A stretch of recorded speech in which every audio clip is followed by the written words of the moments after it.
उत्तर प्रदेश में योगी जी ने लव जिहाद को लेकर बहुत सख्त कानून बनाया है और कुछ लोग इसको चैलेंज करने के लिए कह रहे थे कि ये कभी कांग्रेसी लोग कह रहे थे कि ये कोर्ट में नहीं टिकेगा। इसलिए इस बात को देखते हुए योगी सरकार ने इसको पहले उत्तर प्रदेश के स्टेट लॉ कमीशन को ये दिया था कि आप जो इसमें कानून बनाया जा रहा है ये लॉ कमीशन देखेगा कि किस कानून के तहत कौन सी कार्रवाई करनी चाहिए और उसकी क्या क्या शर्तें होनी चाहिए, सेवा शर्तें, वो सब उसमें लिखी गई है कानून में। तो ये स्टेट लॉ कमीशन ने अपनी रिपोर्ट आदित्यनाथ जी को सौंपी थी, योगी आदित्यनाथ जी को। उसके बाद उन्होंने इसको गृह विभाग को रूपरेखा तैयार करने के लिए कहा और फिर उसके बाद कैबिनेट में पेश करके इसको मूर्त रूप दिया जाएगा। लेकिन उसके ही पहले आज अध्यादेश जारी करके इस कानून को पारित कर दिया गया है, लागू कर दिया गया है उत्तर प्रदेश में, और 10 साल की सज़ा।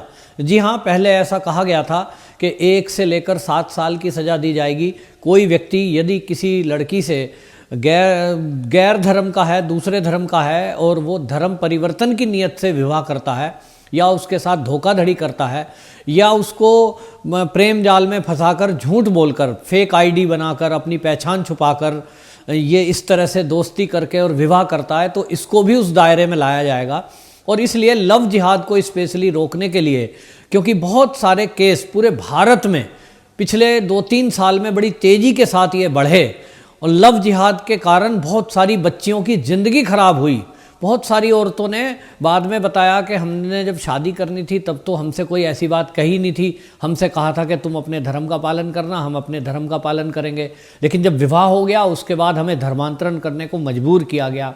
बहुत सारी लड़कियों ने विवाह के बाद जब इस्लाम धर्म नहीं स्वीकार किया तो उनको टॉर्चर किया गया या तलाक दे दिया गया, उनको मारपीट भी की गई। और इन घटनाओं को देखने के बाद में जब FIR होती थी थाने में, तो बालिग होने के कारण विवाह करने को लेकर कोई कार्रवाई नहीं हो सकती। और इसको लेकर के हाई कोर्ट ने, अनेक देश के कई राज्यों के हाई कोर्ट ने भी अपनी टिप्पणी करते हुए ये कहा है कि कानून में ऐसा कुछ भी नहीं है कि आप 2 बालिग लड़कियों को शादी के लिए रोक सकें। ये उनकी आज़ादी है कि वो किस धर्म, किस जाति के लोग आपस में लोग शादी करते हैं। ठीक है, कानून के दायरे में 21 साल बालिग होने के बाद कोई भी अपने धर्म में या गैर धर्म में विवाह कर सकता है। लेकिन ये कहाँ तक जायज़ है कि आपकी सोच पहले से तय है कि हमको जिस लड़की से विवाह करना है उसको धर्मांतरित करना है, और हिंदू लड़की को टारगेट खास तौर पे किया गया, हिंदू को शादी करके मुसलमान घर परिवार में लाया गया और फिर उसके बाद उसको धर्म परिवर्तन कराया। ठीक इसी तरह का किस्सा केरल में देखने को आया।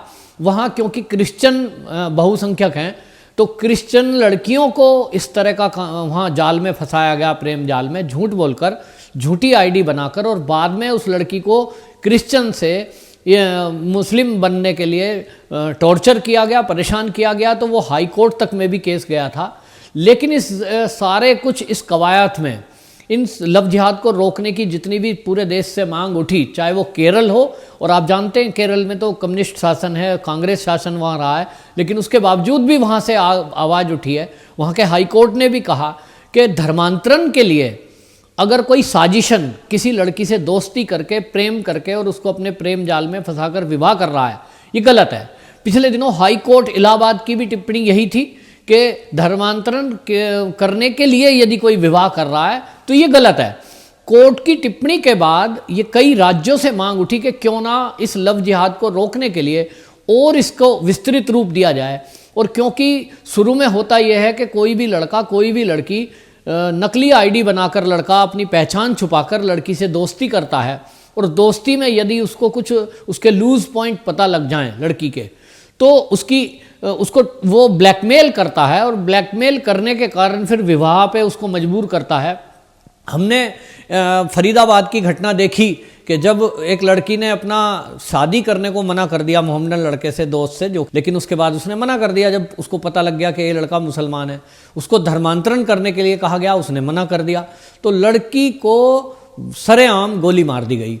ये घटनाएं जब हमने देखी तो हम देख रहे थे कि अभी तो लोग बात ही कर रहे हैं हरियाणा में, चाहे मध्य प्रदेश में, लेकिन योगी जी तो योगी जी हैं। उन्होंने इसको अध्यादेश जारी करके और लागू कर दिया है। और उन्होंने एक साफ बिहार चुनाव में एक रैली के दौरान खुलेआम कहा था कि जो बहू बेटियों के साथ अगर कोई धोखाधड़ी करेगा, उनको फंसाने की कोशिश करेगा, उनकी इज्जत से खिलवाड़ करेगा, तो उसका राम नाम सत्य कर दिया जाएगा।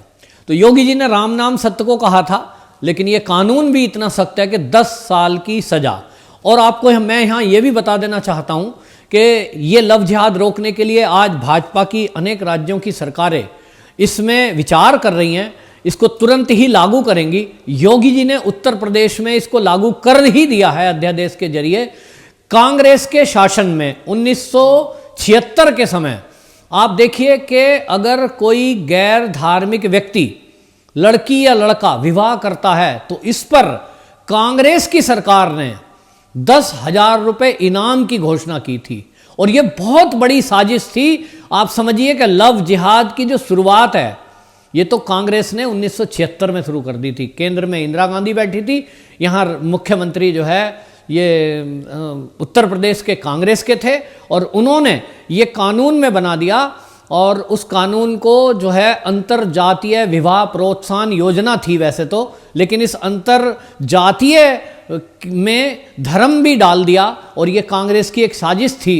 बाद में उत्तराखंड और उत्तर प्रदेश अलग हो गए सन 2000 में।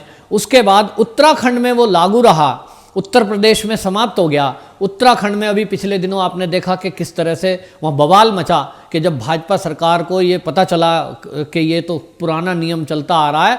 और पिछले ही दिनों वहाँ पर जब कांग्रेस की सरकार थी उत्तराखंड में, तो ये 10,000 की राशि को बढ़ा करके 2014 में 50,000 कर दिया गया। इसका खुलासा जब हुआ तो उत्तराखंड की राजनीति में भूचाल आ गया और वहाँ के मुख्यमंत्री तक से सवाल पूछे गए। लेकिन अब इस पर उत्तराखंड में भी सख्त कानून बनाने की भाजपा के मुख्यमंत्री ने एक कमेटी बिठाई है और जांच बैठी है, और उसके बाद वहाँ भी लागू होगा। अब जल्द ही पूरे देश में योगी जी के उदाहरण को प्रस्तुत करते हुए, योगी जी के उदाहरण को देखते हुए मुझे लगता है कि पूरे देश में ये लव जिहाद को रोकने के लिए पुख्ता कानून बनाने की मांग जोर पकड़ेगी, क्योंकि योगी जी ने पहल कर दी है। इस पहल के बाद बाकी जो राज्य हैं जहां भाजपा की सरकारें हैं वहां तो पहले से ही दबाव में है कि योगी जी अगर कर सकते हैं तो आप क्यों नहीं कर सकते। हमने देखा कि योगी जी का हर मामले में जवाब नहीं है। उनकी पिछले दिनों जो है देश विदेश तक से भी इस बात की तारीफ होती रही है। और कोरोना को रोकने को लेकर हो, चाहे कानून व्यवस्था को लेकर हो, योगी जी का हर फैसला सराहनीय होता है। मोदी जी ने भी उनकी तारीफ की है पिछले दिनों कि भाई वो जो है ऐसे मुख्यमंत्री हैं पूरे देश में कि जो अपने राज्य में सारी कानून व्यवस्था और सारी कोविड-19 की भी व्यवस्थाओं को अच्छे से करते हैं। और यदि कहीं किसी के साथ कुछ दुर्घटना घटना हो जाती है, कोई अत्याचार होता है, उस पर भी तुरंत एक्शन लेते हैं। ये योगी जी की वर्किंग स्टाइल है और इसकी सारे देश ही नहीं तो दुनिया में तारीफ हो रही है। योगी जी का ये लव जिहाद पर कानून बनाना और 10 साल की सजा की घोषणा करना, ये तो 10 साल की सजा है, इसके अलावा भी और कई धाराओं में कार्रवाई लव जिहादियों के खिलाफ की जाएगी, ऐसा योगी जी ने घोषणा की है। ये बहुत ही सराहनीय है और इसके लिए जितनी सराहना योगी जी की जाए उतनी कम है। योगी जी ने इस कानून में एक बड़ी मज़ेदार बात मैं उसको कहूँगा कि उन्होंने कहा है कि ये जो लव जिहाद वाले हैं लोग हैं, जब भी कोई ये सजा के तौर पे जेल में रहेंगे उस दौरान इनको गौ सेवा करना अनिवार्य होगा। जेल के अंदर गौ सेवा को प्रोत्साहन करने के लिए ये कहा है। मैं समझता हूँ कि जो जेल के अंदर गाय की सेवा करेंगे, कैदी लोग उनसे सेवा करेंगे तो गाय माता उनको आशीर्वाद देगी, शायद उनको सद्बुद्धि आ जाए। और मैं यहाँ एक बात और कहना चाहूँगा कि हरियाणा से मांग उठी, उत्तराखंड से मांग उठी, उत्तर प्रदेश ने लागू ही कर दिया, मध्य प्रदेश में, महाराष्ट्र में इस कानून को बनाने की मांग उठ रही है। मैं तो एक बात कहता हूँ कि केंद्र सरकार इसी तरह एक अध्यादेश लाए और पूरे देश में इसको लागू करे कि धोखा किसी के भी साथ ठीक नहीं है, चाहे वो किसी भी धर्म का हो या किसी भी जाति का हो। तो एक कानून बनाने की पूरे देश में जरूरत है कि अपनी पहचान छुपाकर धोखे से यदि किसी लड़की या लड़के के साथ कोई विवाह करता है, इसको अवैध घोषित किया जाए। नंबर 2, यदि कोई किसी को धर्म परिवर्तन करने के लिए कहता है, ये हमारे देश में पहले से ही सख्त कानून है। लेकिन विवाह के बाद वो पत्नी हो गई और उस पत्नी को कोई टॉर्चर करे और विवाह ही केवल इसलिए करे कि उनको अपनी जनसंख्या बढ़ानी है और एक जिहादी मानसिकता लेकर के चल रहे हैं कि वो उनके दिमाग में जिहाद है कि हमने एक हिंदू या क्रिश्चियन को मुस्लिम बना दिया, ये हमने धर्म का काम कर दिया। जो इस तरह की शिक्षा दे रहे हैं, वो चाहे मस्जिदों से शिक्षा मिलती हो, चाहे कोई तकरीर कोई देता हो, इस पर भी एक सजा का प्रावधान होना चाहिए कि यदि कोई धर्मगुरु इस तरह की गलत शिक्षा दे रहा है किसी को, कि वो कहे कि आप किसी गैर धर्म की लड़की को इस्लाम धर्म स्वीकार करवाओगे तो ये धर्म का काम होगा, ये आपका जिहाद होगा, तो इस तरह में भी उन लोगों के खिलाफ भी कार्रवाई होनी चाहिए जो ऐसी गलत शिक्षा देते हैं।